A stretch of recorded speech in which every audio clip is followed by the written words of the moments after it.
even the Senate staff report, which was bogus, on the so-called interrogation techniques and the torture that took, even they do not think that anything that they reported is worthy of anybody being charged with anything.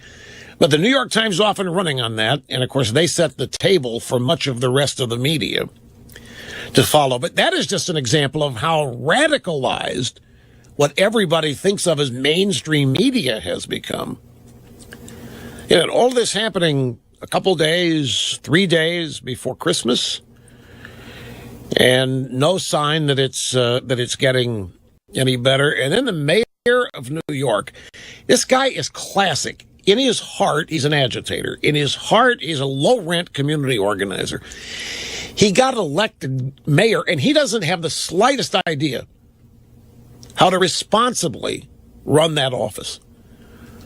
He has taken every radical view that he's got, taken it right with him in its base form, and is ruling the city with this radical idea, or the series of radical ideas that he's had, without making any adjustment whatsoever for being elected mayor. The whole concept of, well, you're mayor of the whole city, not just... And apparently, this guy, Blasio, one of the defining aspects of his character and his politics, and has been for most of his life, is police brutality. These people are just personally invested with the lie that the cops are the biggest problem in America.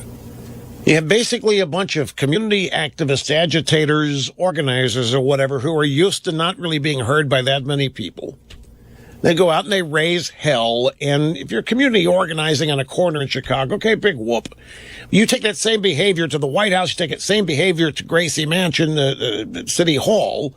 You are starting to affect real people and real life with this radical, stupid, cockamamie belief system that you've got.